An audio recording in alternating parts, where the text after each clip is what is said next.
Hey guys, I've got some great news. Did you finally find Waldo? No, I'm pretty sure the book I got is a misprint and they forgot to put Waldo in the pictures. But the North American Friends Movie Club has a new sponsor. That's fantastic. I can finally afford to get salted peanuts. Oh no, Brent. Have you been eating unsalted peanuts this whole time? Yeah, I've been getting unsalted peanuts and then using drive-through salt packets to make them salty. But the salt doesn't stick on the peanuts, so I've been putting salt on the back of my hand like a tequila shot every time I eat a mouthful. Brent, when you're done reading this ad, you'll be able to afford the saltiest peanuts in Nova Scotia City. I've just sent over the new scripts, so let's record this real quick and then we can start the show. You got it. Ready when you are. This episode of the North American Friends Movie Club is brought to you by the Old Witch Who Lives in the Woods Awareness Council. Greasy white hair.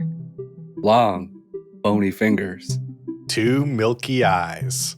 It doesn't take a frickin' rocket scientist to figure out who we're talking about. The old witch who lives in the woods. You know the one. She lives in a tent made of sticks and pelts, and she'll tell you a fortune if you bring her a bird skull. Don't pretend you don't know who we're talking about. The filthy old witch who smells like an owl pellet and has a jar full of different sized eyeballs and also a jar full of blue goo. Stop playing dumb. You know exactly who we mean. The horrible old crone who floats like mist through the leaves and cackles every time there's a red moon. Who do you think makes that moon red? She makes it red, and then she cackles at it. Red is the color of blood, and witches love blood. So let's all cut the shit and talk about it. We aren't going to fix this problem if we bury our heads in the sand. If you let a witch get your head in some sand, you ain't getting that thing back. You're going up on the shelf next to the blue goo. We're not saying this is anybody's fault. She was born before the mountains met the sun, and she'll remain long after the stars complete their cosmic dance. But there are some basic things you can do to protect yourself. Number 1, you gotta close those windows at night, people. Our girl loves to hover, and she will take any opportunity you give her to float into your room and whisper some nightmares into your ear. 2, stop letting her get your hair. If she gets even one piece of your hair, she's going to use it to make an evil soup that ruins your life. If you get a haircut, you need to burn that hair. And if it's windy, you need to go inside or wear a really tight hat. 3, stay out of the woods at night. Don't even go in there when it's cloudy. You think she won't trick you, but she will. You'll hear an ethereal song and tell yourself, surely a witch wouldn't sing that beautifully. And then bam, witch. Of course it was her. Use your head. And if you're ever in doubt, just remember the Witch Dodgers Creed. If the eyes are clear, have no fear. If the eyes are milky, run home quickly. Great work, guys. Let's start the show.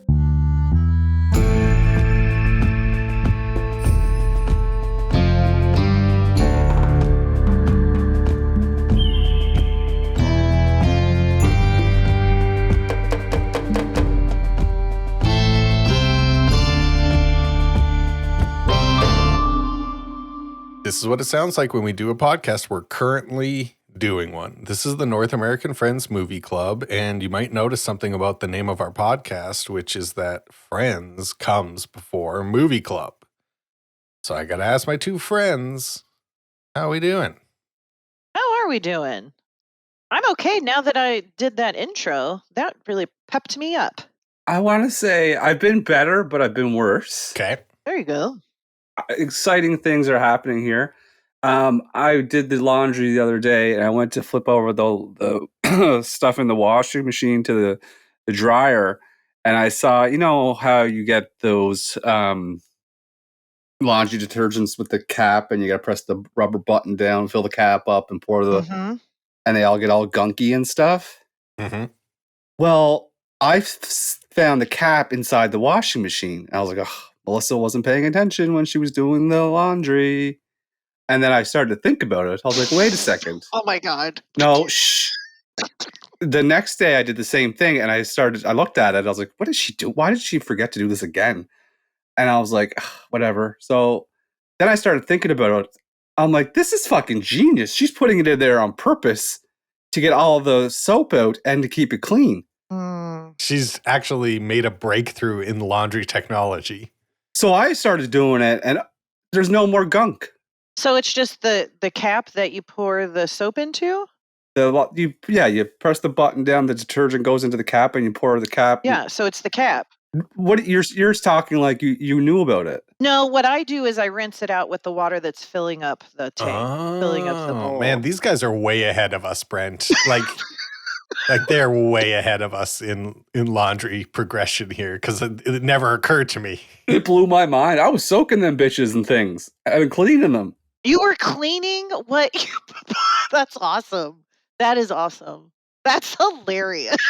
But see, when you start laughing and then say it's awesome, that tells me that it's not really awesome, and you're just hoping not to hurt my feelings. No, I just think it's so sweet that you would go and take I don't know. Like, who cares? You put it back onto the top if that's what your detergent's like. I don't like it gunky. It doesn't look good. So why don't you just squeeze it directly into the washing machine and not even use the cup? What am I, Emeril Lagasse all of a sudden? I don't need measuring cups? Hold on. You become like a bartender and you know how much each chug is like. And so no, I don't like that. No, Kate convinced me it's like a bartender. It's a soap bartender. You know what I use? I don't even use detergent like that. I get the condensed version that and it's like bartending those tops, and you squeeze it till it stops, and that's how it measures it. I don't even use a cap. I just like squeeze it in there. You're cap free. I'm cap free laundry technology over here. Damn. What else was I going to talk about? I was walking the dog today, and I was thinking about how technology is crazy and it's advancing, and rocket ships and internet and all that.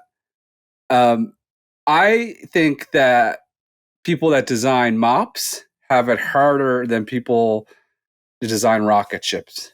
Okay, I'm ready. Because all the technology is waiting to be discovered and used in rocket ship technology. Every day you're learning something new. There's new exciting things in the horizon of rocket ship technology and rocket ship building. Yep. Mops, I mean, you pretty much took all the bark off that tree. There's not much left to do with a mop design. And those poor bastards are out there. Got to meet deadlines, got to get the new mop out. We need this technology. What else are you going to do? They are probably stressed to death. Why can't we use rocket technology to inform our mopping? I thought about that while I was walking, and it's not realistic because A, cost, and B, you can't have an old lady sweeping or doing her floors and then hitting the rocket button, or you know what I mean? That's how you pop a hip out. Actually, Kate makes a good point, because there's like a rundown of technology from the highest levels to the lowest. It's going to take a while, but like NASA, they discover a new polymer, and then 12 years later, that polymer is in a mop, and it's the lightest mop you ever used in your life, and also it can stand up to the heat resistance of re-entry. Yep, for sure. I imagine the introduction of the Swiffer Wetjet was the space race of mop design. Hell yeah. Yeah, sure. Those fuckers got here first. They did it. They combined it all. We don't need a bucket. When the Cold War ended and the Iron Curtain fell, we finally got the pieces we needed to create Swiffer Wetjet technology. Yeah. I mean, that's as close as you're going to get to get landing on the moon, in my opinion, in mop design. There hasn't been much advancement after that, really. And this is all because I got a new mop. Melissa ordered me a new mop the other day, and it's the most technical, advanced mop I've ever owned. And then I'm thinking about it. There's not much they can go after this. Did you need to read the instructions? No, they did a good job of. It's a tall, almost cylinder-shaped bucket, and then a removable top that has slots. Mm-hmm. And then the mop goes in, folds onto itself, mm-hmm. onto the shaft, and you dip it into the slot. No, don't laugh because I said shaft. This is a slot. Slot and shaft. Yeah, it's very sexual. It's a seductive dance, much like the nuclear reactor. So it slides into the slot, into the water, and then you take it out, and then you slide it into the dry slot, and it squeegees all the water out, and you're left with like a Swiffer WetJet type pad with no nozzle to shoot because you got the bucket. Sounds like a nice setup. Yeah, it's very excellent, and it's got removable pads that can be washed. Now that I can wash them with it all ties together with the washing machine with the clean caps. You love to clean, Brent. You're very good at it. Well, I don't. Yeah. Other than that, that's pretty much. Oh, Daisy update. I built a watchtower, so I could look out upon my property and my base. I hope no one lights it on fire. No, I got shot in the back of the head while I was building it. And they stole my flag. So that's my Daisy update. How you doing, Catherine? Well, you were talking about rocket and mob technology, and that leads me into, so I have developed a zit, and I saw it coming, and I was like, I'm going to really manage this blemish before it gets to be too crazy. And so I used one of those zit pads last night, and it did nothing, and it just grew. It was like the zit pad had no strength over the detritus in my face. We have the zip pads here as well. Yeah, must be a stupid one. I want one with like hardcore chemicals. So like I put another one on because I don't want to pop it. I'm trying to my skin is getting older. I need to keep my skin intact. I don't need to create a new scar. But it really fucking hurts. Well, I hope that your zit problem, Clark's barking at the mailman. I hope the zit problem clears itself up. Well, I just don't feel like boys get as many zits as girls. So maybe you guys don't relate to getting zits because I get it the same time every month. Your period? And the zits before my period. Like I always get a zit the week before I start my period. It's fucking annoying. It's kind of nice, like early warning sign though. You know, you're like, that doesn't sound very ally type behavior. Actually, it is because I feel like I am one with the moon and the ocean. And that's what I was saying. No. Yeah, no, Kate's right. That's what I was saying. You're one with the moon and the ocean. And Kate was right. And the hormones tell me what's going on in my body. If you are quiet enough, you know what's up with your body.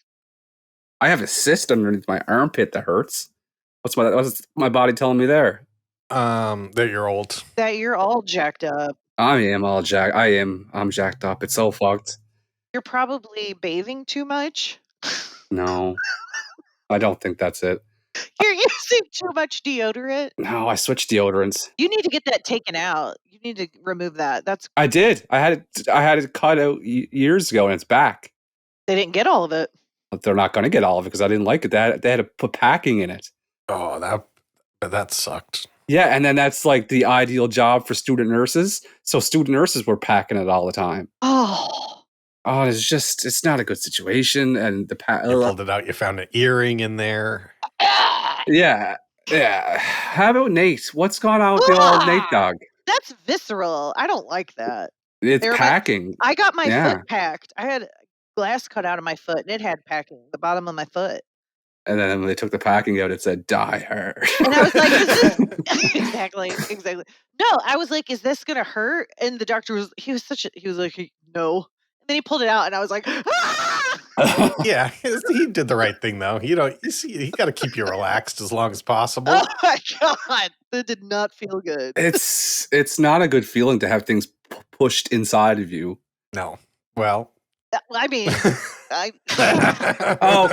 okay. Now can we hold it together? I mean, do you want Horny Gary to come back for season 2? Because he's waiting there. He's very chomping at the bit. Oh no. Oh, I'm just saying. Oh, no. Nate, other than being horny, what's new with you? Yes, Nathan. How are the biceps? I had a good workout yesterday. 2 good Monday, Tuesday, good workouts. Excellent. We literally sound like 3 old people in a retirement home.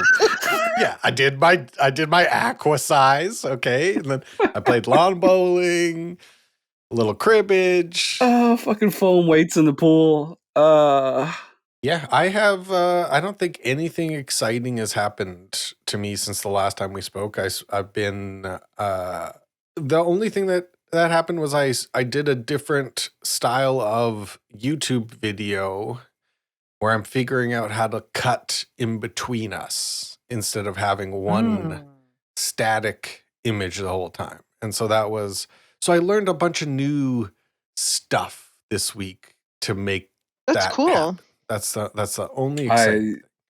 How long did it take you to learn that? Not that long. The one nice thing about the year 2024 is that almost every problem you can run into, someone else has run into it already, and then a really rude person has explained to them the solution. It's actually very funny how passive aggressive every single forum I've ever read is, where it starts off and guys like, hey guys, got a question. I'm editing in this program and I run into this very specific thing. Anybody have any advice?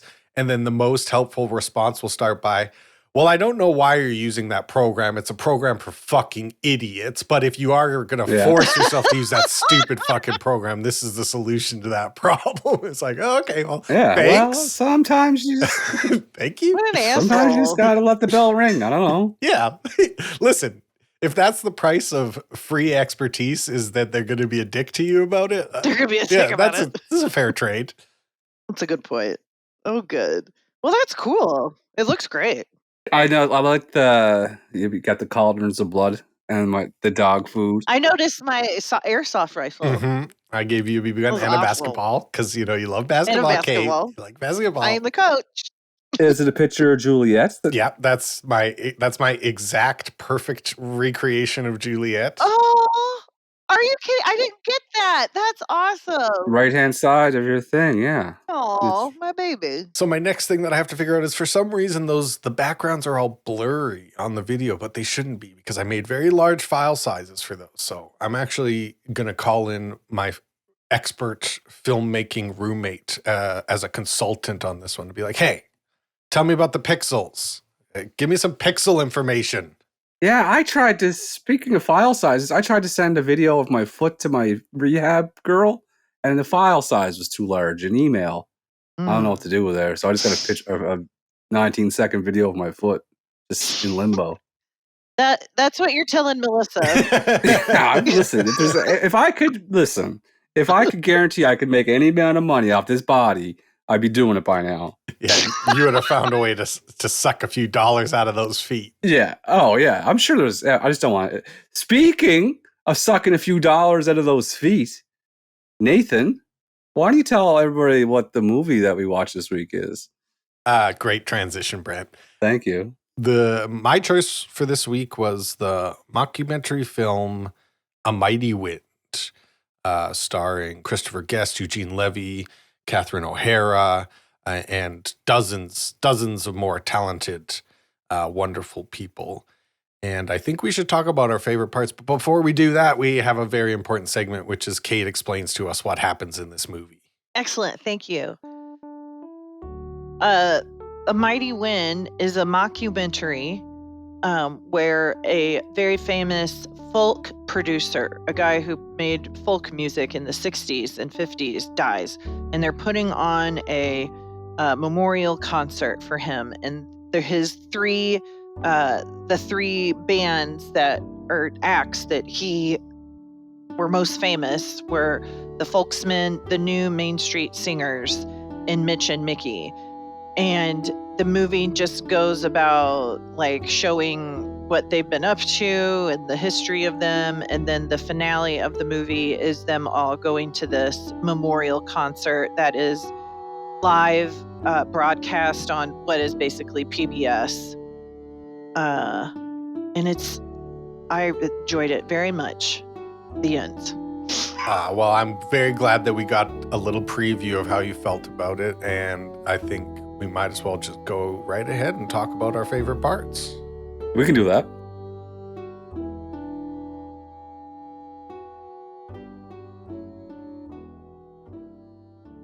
So how many times have you seen this, Nate? I've seen this movie a lot, actually. This is one of the movies that all of my siblings agree is hilarious, which is actually not that common. You know, we have crossover in different areas. Me and Rachel, we like the same kinds of TV shows. Me and my brother like the same kind of sports. It's rare that there's all three of us together, joined together on the same piece of media and all agreeing equally. So I think I probably watched this movie 10 to 15 times, something like that. Something like that. Awesome. I've never heard of this film ever. Never knew it existed. And it's all improvised, you guys told me, right? Mm-hmm. Which is just insane. It's crazy. It's unbelievable what they can do. Like, these are just like very talented people. Especially because there's so few cuts. Like, they'll do a scene with like Jane Lynch talking to her husband, and it'll just be one shot. And Jane Lynch will be saying the wildest shit you've ever heard in your life. And the guy is just stone faced. Like, I don't know how they do it. I don't know how you don't just start. Like, the three of us can barely get through saying slot or shaft without sucking in wind.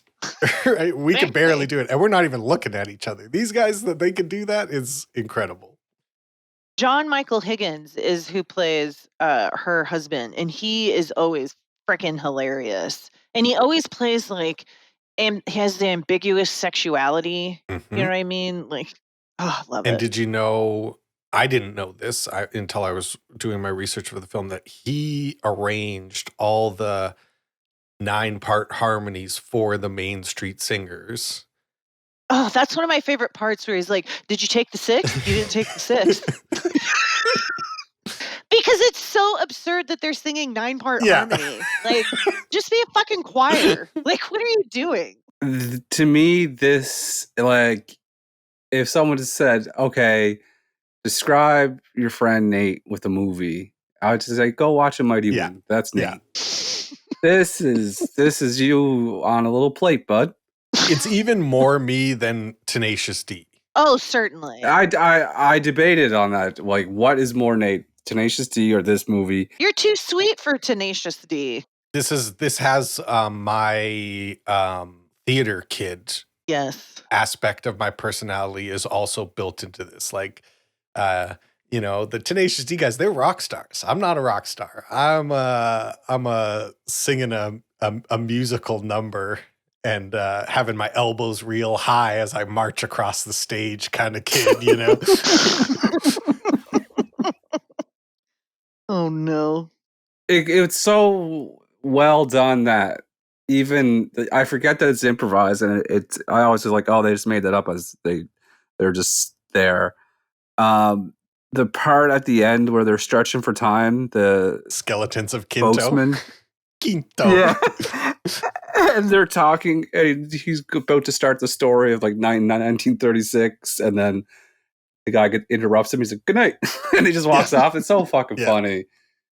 There's so many one-liners that I wrote down that welcome to the House of Crab, that got me. You know I like that scene. Oh, yeah, and because of the train. Yeah, I know. That's what I say. This is Nate. And then the really funny part that really got me was how they put out 30 albums in 10 years. Like 3 albums a year is very funny to me. They had the model train, and then they also had the very big model boat that was in the background. Mm-hmm. Yeah. In the Swedish guy who keeps speaking Yiddish in his office. Oh, yeah. Ed Begley Jr., yeah. He's so good in everything, too. He's a very funny straight man. I have a confession to make, and I just wanted to make sure this is a safe space to say it. It's absolutely a safe space for you, Brent. We promise we won't laugh. Catherine? I'll try my best. I was very attracted to Jane Lynch in this movie. Me too. Me too. 100%. Me too. Well, she's a porn star with the last name Boner. I think it worked.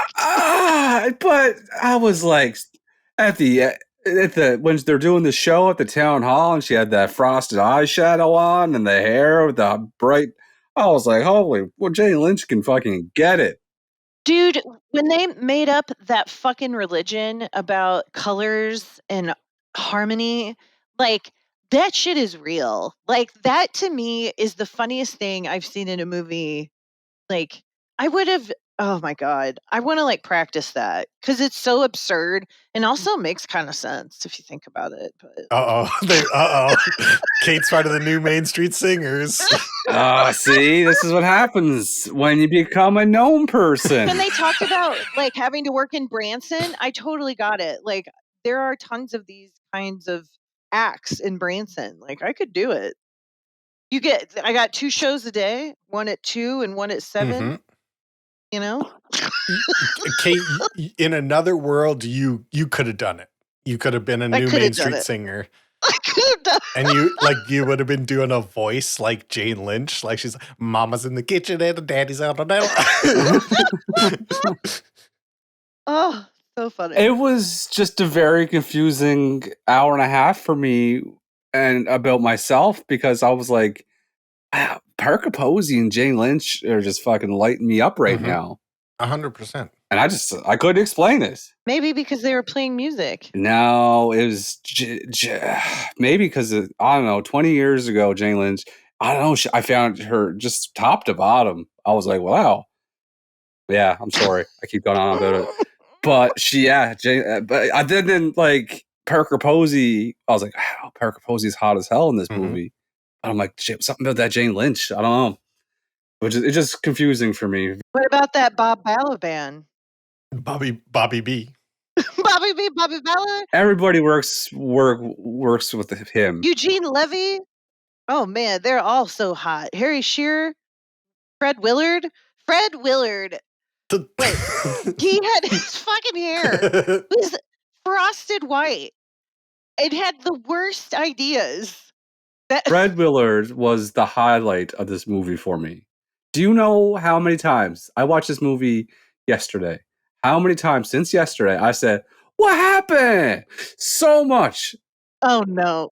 No, you don't. That's horrible. What happened? What? Oh my God. What happened? That's horrible. It's so annoying. It's so funny, though. No. it's It hilarious. was fucking I had to pause the movie. No, I know, but for you to do it would be annoying. Oh, It's yeah. funny in the movie.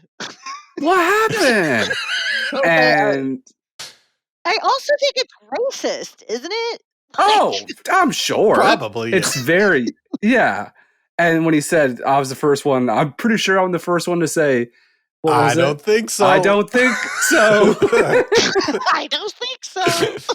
But the what happened thing, I mean, come on. That's hilarious. He was so fucking funny. His ideas for the shows where the big wave comes and knocks them all, and then they dump their guitars out afterwards, and that they're babies, and then they're the Supreme Court judges. He stole the fucking show for me. He was hilarious. When he goes, it was canceled after 1 season, which is what you need to become a cult hit. Oh no.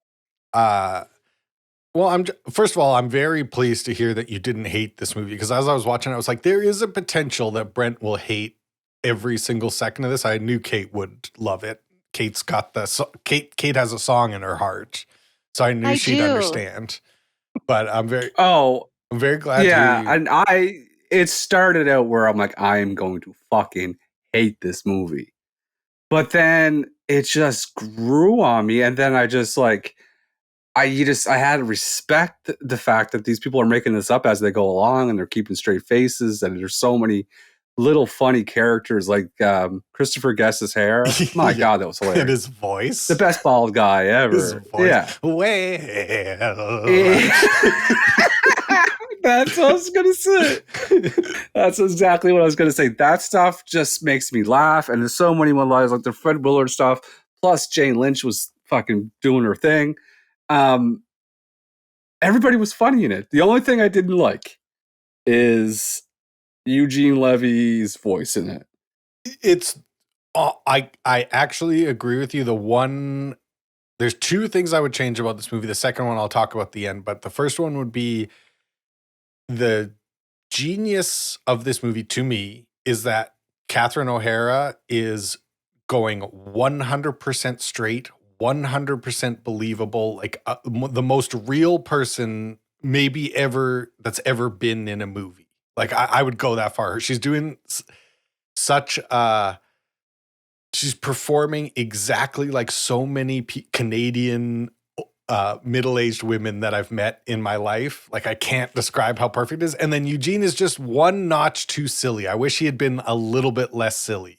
Just by a little bit, because Yeah, I totally agree with that. Eugene, I didn't think he was silly enough. Like, I did not understand that voice. Like, I didn't understand the energy underneath the character. Does that make sense? Yes. Like, Yep, totally. I totally get it. yeah, Like, I couldn't totally put know my what you finger mean. on it. He was distracting. Yes. like, he has very funny lines. He has very funny lines and like funny parts, but this movie works because everybody else is so silly, so elevated. And then Catherine O'Hara like grounds everything and makes it real and makes you care, especially by the end of the movie. That, yeah, I wish. I'm with you. I do like how Eugene Levy, his goatee is basically just a third eyebrow. Like, they just copied one of his eyebrows, turned it sideways, and stuck it under his mouth. Like, that's pretty funny. I was never a Eugene Levy person, or I was never John Candy, like the whole crew, SCTV people. And I think as I got older, I respect it more. And it's funny because it's just really fucking funny.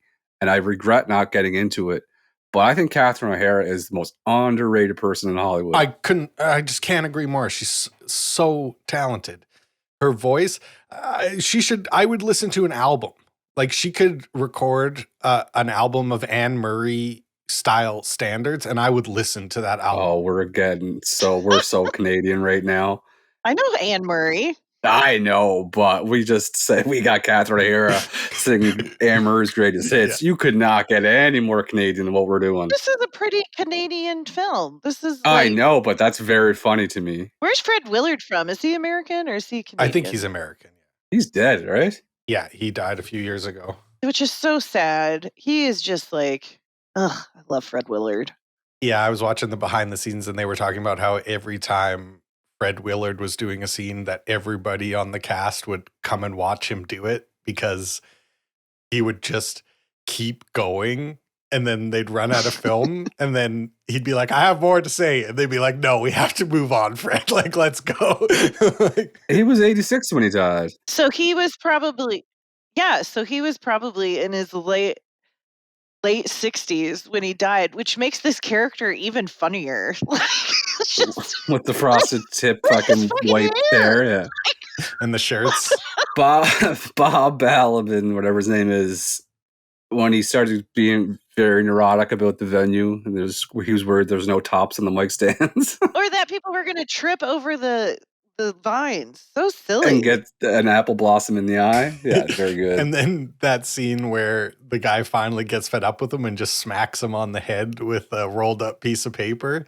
Yeah. I was watching a Chris Guest interview and he said that everybody started laughing so hard that they could barely keep that scene in the movie because they had to cut it so quickly because right after he does that, the whole crew started laughing. I was like, and then I watched that scene again and it is so fast. He like smacks him on the head and Bob Bella goes, ow, and it just cuts so fast. I have the Shearer Flow catheter device and he named it after his mother, Florence. It was very funny. That's very funny. There's like this whole movie is like little jokes like that. I liked that guy who's British. He's been in a couple of Christopher Guest movies, and in Best in Show, he's the judge of the dog show, and he has to play straight next to Fred Willard, who's also a judge. That's good shit, man.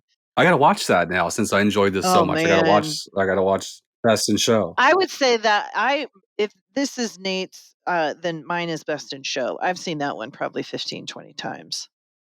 So fucking funny. There's the rehearsal scenes with the folksmen in the kitchen. So fucking good. The three of them play. So my dad plays in bands. He has always played in bands since I was a little kid with his like friends that he's had since he was in high school in the 60s, just like these guys. And the dynamic that the folksmen have with each other is so realistic to the dynamic that my dad and his friends have. And they're like stage banter. Like is this like, it's so cutting, but it's also filled with love, this portrayal. I don't know how to describe it other than like the only way you could be this mean is to like know these people this well and have this inside of you. Why is it mean? I guess I think that flew totally over my head because I didn't like. What do you mean? Like it's just passive aggressive? No, I think there's the mean part of it that I mean is that I think you could watch this and just see people making fun of other types of people. I think you could actually think that for all of Chris Guest movies, where you're like, he has disdain. If you looked at it with a very surface understanding or surface view, you'd be like, he has a lot of disdain for these people, and this is all very mean-spirited. Oh no! I don't think that's true. I think that there's a like, everybody who's involved with this has an understanding of what it's like to be these people. Even though they're so talented and they're such great performers and actors, there's this like personality and what's the right word for being like nervous and scared? Like Anxious? yeah, there's like an anxiousness to them, and there's a grasping to them. They want to be more than they are, and that's Waiting for Guffman. That's Best in Show. That's all of his movies. But I don't think it comes from a place of meanness. I think it comes from like a deeper sort of understanding about yourself that exists in everybody in some form or another. Like, I agree. I think that's what makes it so it's easy to watch. Like, I don't know. The conflict comes from just humans being human. There's no like this movie, how they said it's like what are stories about? It's like man versus nature, man versus himself, man versus whatever. It's like this is man versus himself. Like it's just their neuroticism, which I completely agree. It is with a kind heart that these movies are made. I don't think there's any maliciousness in it at all. I don't feel it. it made me think a lot actually about, there's a streak of modern comedy that I really don't like that's very popular right now, that I don't connect with at all. And I think the reason is that they are doing a similar thing to this where they're like portraying characters that are ridiculous, or especially characters that embody behaviors that we find cringy. But the performers these days are doing it from above. They're like, wouldn't it be silly if I was as low and lowly as this lowly worm? Whereas this seems like it's coming from the bottom, where it's like, I am this lowly worm. Did you notice, like, have you noticed this thing about us humans that we, like, there's just something that's more connected to it, and the modern version of this is very disconnected and mean-spirited, and I don't like it. It doesn't connect with me at all. Yeah. They're also talented, though, right? They all the singing in this movie is them singing live. None of it's pre-recorded. Isn't that crazy? And they all wrote all the songs. Like Eugene and Kathy O'Hare, they wrote their songs, and the arrangements they did. It's like there's so much talent. I feel like I could talk forever because I also like Jennifer Coolidge. People that are just onto her because of these popular, she has been hilarious forever. And she is so good at playing. It's like she plays herself, but she can play like different kinds of herself. You know what I mean? Like, and she doesn't even come close to breaking. Like, she is being so silly. Yeah. Her mouth stays open the whole time, and she's doing such an insane voice. But she's just like, there isn't even like the hint of a grin. It's just completely, she's in there, she's locked in, she's a star. And it's so like hard to play dumb, but not dumb. Like, you could really easily fall too far into being an idiot. I have no idea what you're talking about. Jennifer Coolidge. No, that's a joke about me playing dumb. You should have done a voice. You should have done Very like, good. I have no idea what you're talking about. Oh, no. Hey, what happened? Oh, no. Well, would you guys like to do a Mighty Wind quiz? I sure would. Well. Well.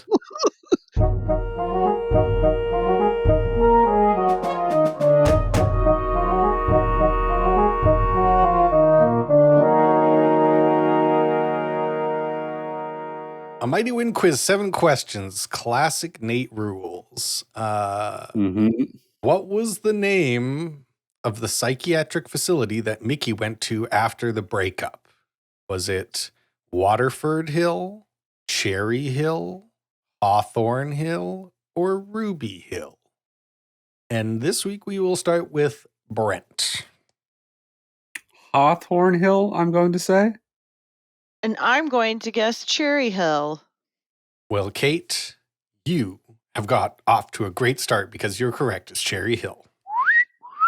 I'm so terrible at this lately. I really thought my great hill names were going to trick you, throw you off the track, but you're a cherry hound, Kate. When Mickey sees the model trains in Crabtown, he says he'd like to see Crabtown in the autumn. He says he would love to make tiny little leaves. What kind of tree is not mentioned? I'd like to see Crabtown in the fall. Was it a chestnut, a poplar, a maple, or a sycamore? I'm going to say sycamore. I'm also going to say sycamore. Well, you learned from Kate's great start that it's probably good to stick behind her right now because you're both correct. It was the sycamore tree. Well. It was a very good impression, by the way. What? Nate did a very good impression of Mickey. Yeah, his horrible voice. Yeah. Lars talks about going home to Sweden in the winters and mentions the names of his siblings. Which sibling did I make up? Sven, Pippi, Liv, or Nils? I'm going to say Pippi. Nils. Catherine, you are locked in right now. That's Oh 3 in my a row God. for you. You are on one right now. I remember reading it because I have the subtitles on. Subtitles I got me. should have had the subtitles Yeah. on. This isn't my first rodeo. Kate's come to play, much like the New Main Street Singers. Wow. Mitch becomes fascinated with an advertisement in Times Square. Advertisement. I turned British there for a second. Yep. At first, I was like, what the fuck are we doing now? An advertisement in Times Square. What is what company is the ad for? Toshiba, Panasonic, Samsung, or Sony? It's Samsung. I think you're trying to fuck around with me there. You were very confident. I'm going to say Toshiba. Should have trusted your instincts because she was 100% correct. Yet again, it's a Samsung.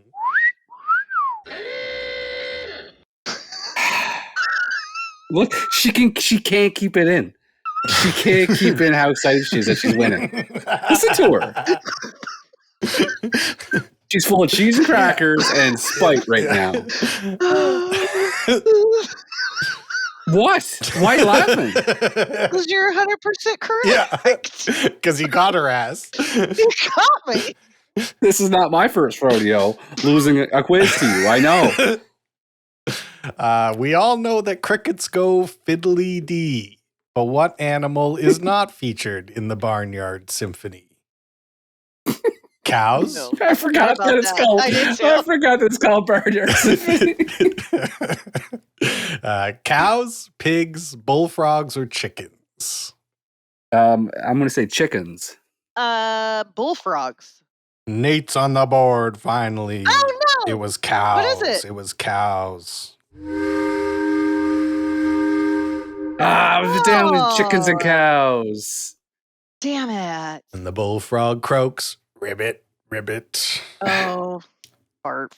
The folksmen are forced to play an unexpected song. They choose the Skeletons of Quinto, which is about which war? The Spanish Civil War, the Spanish-Algerian War, the Anglo-Spanish War, or the Spanish-American War? The first one. Spanish Civil War. I'm going to go Spanish Civil War as well, even though I can't win by doing this, but. Well, you're both going to go to Point City because that's correct. Point City! I love it here. You said it. You said the answer earlier. Yeah, I spoiled I did. it. No, Nate did. I read it also. I've been cheating this whole time. The movie. Really? No! Oh. The movie ends with Mickey singing at a medical supply trade show. What city is the trade show held in? Albany, New York, Buffalo, New York, Yonkers, New York, or Utica, New York? Albany. I want it to be this, so I'm guessing it. Unica. Nate gets one last point to go because it was Buffalo, New York, the home of the Wings. I was going to say Buffalo, but I wanted it to be Unica because Unica was a place in The Office. Utica. I knew where the folksmen were playing. Casinos. At the casino. The Sarasaq, whatever, yeah. Is that it? What's the score? You won this quiz 5-2. You crushed us. You sang in perfect harmony. Wow. Wow. Great quiz, Nate. I'm sorry to have impacted your streak. No, you know what? I think the streak was broken last week, actually. I started the year hot, but I've cooled off. I've cooled down. It's time to go back to the drawing board. No one's more colder than me. Oh, you're Mr. Freeze I don't think over I've here. won. Oh, I yeah. thought you I'm won Arnold last Schwarzenegger. week. Did I win last week? What was the show? What was the... No, I made up the quiz last week. I didn't win. Did I? It's hard to remember because we're a bunch of episodes ahead, and I don't even remember what movie it was. I think it was the Dawn Wall. It was last week. I don't think I won that one. I guess we'll find out. Yeah, it's gonna be a surprise to everybody. Well, if I don't think I won because I would have been. I feel like I'm cold. I'm Arnold Schwarzenegger and Batman forever. Have a nice day. You mentioned on that last question that you knew the casino that the folksmen were playing in, and that reminds me that I forgot to say that's the second part that I hate about this movie that actually stinks. It's a stinky part of this movie that I wish wasn't part of it, which is it ends on a very cheap, mean, kind of transphobic joke where Harry Shearer.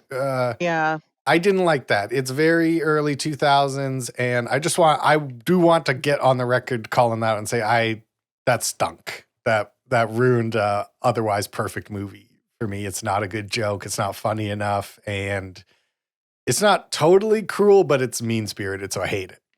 I second that. I agree. I also stupid. I third it. I don't like it. It's low-hanging fruit, stupid joke. Yeah. And it would have actually been a more powerful ending to end on Mitch and Mickey's epilogue, where they're both like in denial that the kiss meant anything to each other, and that's like very realistic and very bittersweet, and also the best ending for this movie. And then it kind of just ends on that joke that stunk. So I get they're trying to do like he's dressed living as a woman, but he got the deepest voice in the movie. Yeah. But it's like after you've seen an hour and a half of such clever, real shit to end with that, you're like, could have done better than that. So now that I've officially sandbagged this part of it, would you like to give this movie a rating? I would. Yes.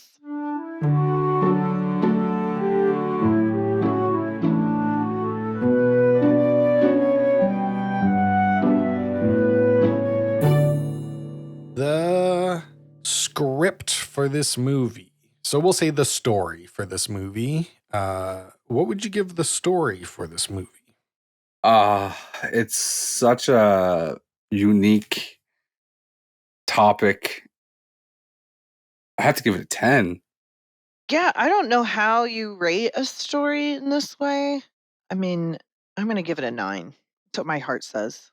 I'm gonna follow you with a 9. I'm gonna dock 1 point for that bad ending.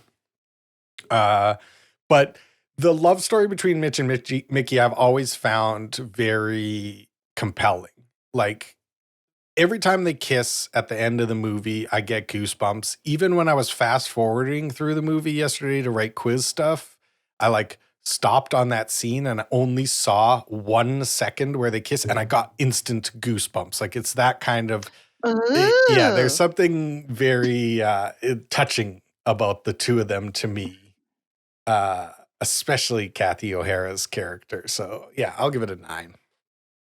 The art direction for this movie, the props, the sets, the costumes, even though some of the sets have 3D objects and 2D objects. That was so fucking funny. That was hilarious. Yeah, that was really good. He's such an idiot. I'm giving it a 10 just because that joke. That made me laugh out loud. Yeah, it was a good joke. There was something I was going to say that I didn't like. No, I thought everything was good. I like 10. Yeah, I think everybody looks hilarious. I think we talked about Fred Willard's hair. That's just some of the most special hair I've ever seen in a movie. And yeah, it's just a 10. This movie looks great. And I love going backstage. I'm always happy when I get to go backstage at the theater in a movie and you see all the ropes and stuff. They got lots of ropes and cords. Yeah, I like that. Okay, here we go. The real friendship tester. The music for this movie. What did you guys think about the music for this movie?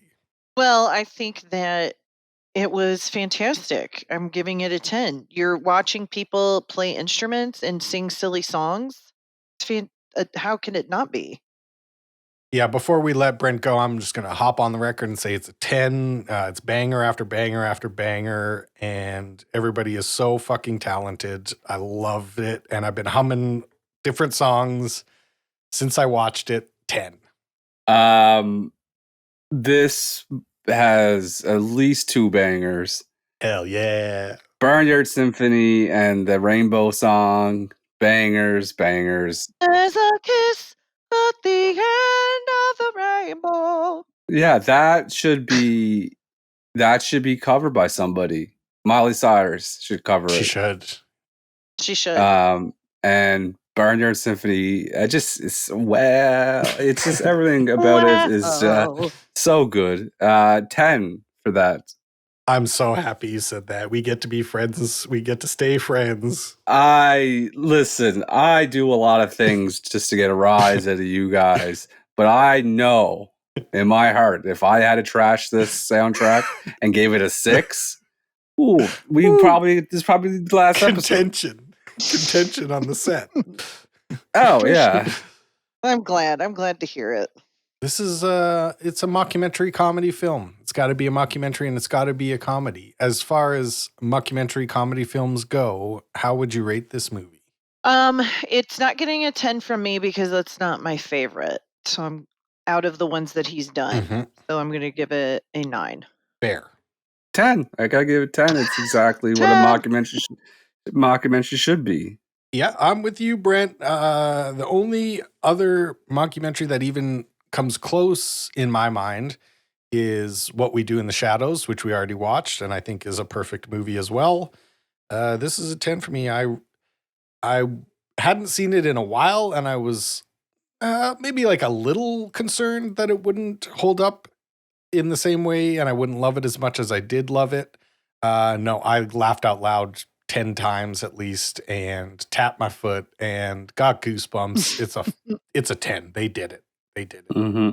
They really did it. And so this month is all about mockumentaries and documentaries. It's Brent's month. If you had a friend who likes documentaries or mockumentaries and they had not seen this movie, how much would you recommend this movie? If the mockumentary is your game, this is a 10. I am going to give it a 9. Respectable score, Kate. I'm going to follow Brent one more time into the breach. and give it a 10. I would recommend this movie to anybody listening to this podcast who hasn't seen this movie. Yes, for sure. It's worth seeing. You gotta watch this shit. It's silly. It's yes. so silly. You have to watch it. It's silly. Enjoy it. Okay, good job. Let's get a total score here. This movie gets an extraordinarily respectable 48.5. What a job. Ooh. What a job. 48.5. One of our highest rated films of all time. Top 5, I would guess. Close to it. Yes, it beat the highest rated one of season 2 for sure. Let me check. I'm going through to see what Muppet Christmas Carol got a 48.6. The Exorcist got a 48.7. Damn. No Country for Old Men got a 49.3. Wow. And then I know we've had 250s. Silence of the Lambs got a 49.5. I don't 250s were Get Out and and maybe What We Do in the Shadows. Maybe. Yep. Yeah. What We Do in the Shadow and Get Out. Well, I'm truly pleased that you both enjoyed this. I'm extremely pleased that Brent enjoyed it, especially since it was your first time watching it. And that brings me great joy. And now I want to know what movie we're watching next week. Well, don't we have to do our medals Oh, my first? God. I forgot about the medals. Oh, you got too excited, folks. Would you guys like to hand out some medals? Sure yes, would. sir.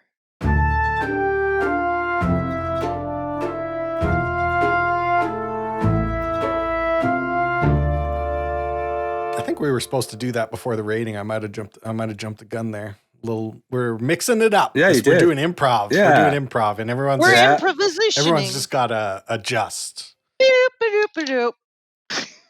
Who did you guys give your bronze medal to? I think this might be the hardest ever. I'm going to have to take some liberties with mine. My bronze goes to Jane Lynch as Laurie Boner, who is a recovering pornography actress. She gets my bronze. I'm with you 100%, Kate. I gave Jane Lynch my bronze as well. This, to me, it was the first time I ever encountered a Jane Lynch, and I loved her since the moment I met her. Everything she's done ever since is incredible. I would suggest anyone watch the movie Role Models that she's in, that she's it's so good. fucking funny in, and yeah, she's a true champion, and I love her. Bronze medal.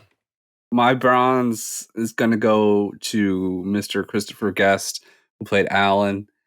His hair, classic bald-headed mustache combo. Just excellent. Says all the funny lines and all the songs. Bronze. Who'd you give your silver medal to, Kate? My silver medal goes to Terry Boner, John Michael Higgins, who is funny in every single thing this man does. So I celebrate him as an actor. He's excellent, and he's a champion of playing the host of stuff. Mm-hmm. Like you said, in Best in Show, he's the commentator. Oh, he was on Great News. Yeah. And I think he does the same kind of thing in the Pitch Perfect movies. I think he's one of the judges. Oh, he does. That's right. And he's super funny in that. He's really hilarious. And look, he organized those, and he wrote a song for the movie, and he organized those harmonies. He's fucking awesome. Oh, when he talked about the witch, they're not witches. It's not like we ride brooms and wear pointy hats, but actually I did wear pointy hats. Yeah. Well, we don't ride brooms. Yeah. Who'd you give your silver medal to, Brent? Unfortunately, I can't split them up. It's got to be Eugene Levy and Catherine O'Hara. That is, as a team, I'm giving them a silver medal. They are in many things together, and I never appreciated them. I'm in what the kids say, my Eugene and Catherine era. Nice. I'm getting into them. I'm gonna get that catalog done and watch as much as I can because they're perfect together. They're so well. Schitt's Creek, that were excellent together. This movie, are they together in Best in Show? Mm-hmm. Well, there you go. I'm gonna watch that next. I can split them up, and I will split them up. I'm going to give my silver medal to Eugene Levy. Like I said, I wish he was tuned down one notch, but I love his singing voice, actually. He's got a great singing voice. He wrote these songs that they sing, and he has some of the funniest extended rants that he was just on one, and they just kept filming him, and he just kept talking, and he's so fucking funny. He gets my silver. Gold. Now it's time to hand out some gold medals. Who did you give your gold to, Kate? My gold goes to the man himself, a wonderful actor who we lost too soon, Fred Willard, as Mike LaFontaine. Because Well, he was 86. What do you mean too soon? I can have my opinions. How much? That's a lot of pressure on someone to live longer than 86. I said what I said. I love Fred Willard, and he deserves a gold medal for all of his work, including being in Modern Family and Austin Powers and all the good movies. Thank you. I'm gonna give my gold medal to what happened. Fred Willard gets it, of course. Double Willard. Double Willie. He's so fucking funny in this movie. He's always been funny to me, but the waves crashing into the singers while they're performing, and they got to dump out their guitars was just so funny. I wish I could complete the turkey sandwich for us, and if you had asked me when I first watched this movie, I would have said Fred Willard, without a doubt. Gold medal, stand-up performance, genius. But I have to give my medal to one of my favorite actresses to ever walk the earth, and that's Catherine O'Hara. The voice of an angel. Can't wait for the Anne Murray record. She's the only person in this movie who's being serious, and I found her very moving. I found her character very moving. She moved me, and therefore gets a gold medal. Why don't you tell us what we're gonna watch next week, Kate? I don't fucking know. I've been struggling. I've been struggling with it because documentaries are it's one of my favorite genres of film, and I feel like there's so many different awesome ones, and some of the ones that I like, I think, are a little too heavy for this podcast. So it's trying to find one that we can all enjoy, that I also really like. And so I think I'm going to stick with my gut and pick a movie that I've never seen, or pick a documentary that I've never seen that has to do with Canada. And it's called Black Ice, and it's about black men and playing hockey. Oh, I've never heard of this. Never heard of it. I haven't either, but it's about hockey and racism in the NHL, and it's like co-produced by LeBron James, and it has 96% on Rotten Tomatoes. This is Nate, but from the future. Me and Brent were unable to watch the documentary Black Ice because it's unavailable in Canada currently. So Kate changed her pick, and she chose the film Paris is Burning from 1990, which is about the ballroom scene in New York during the late 80s. So that's what we'll be watching next week. The documentary film Paris is Burning. Now back to the past. That's awesome. Okay. Excellent. Good pick. That's what we're going to watch next week. And that means all that's left to do is say, well. Good night, Kate. Well. Good night. Good night, Kate.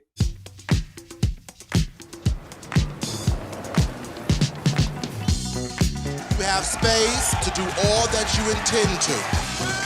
This movie is about the ball circuit, a competition amongst gay people. under one roof. It's like crossing into the looking glass.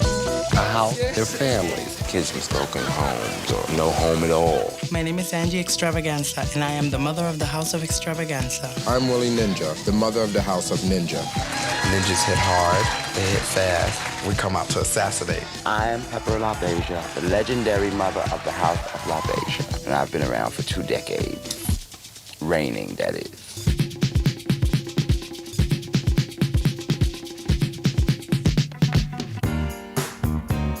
Some of them say that we're sick, we're crazy, and some of them think that we are the most gorgeous, special things on earth. Score to Neil. They call them competitions. But believe me, they're wars.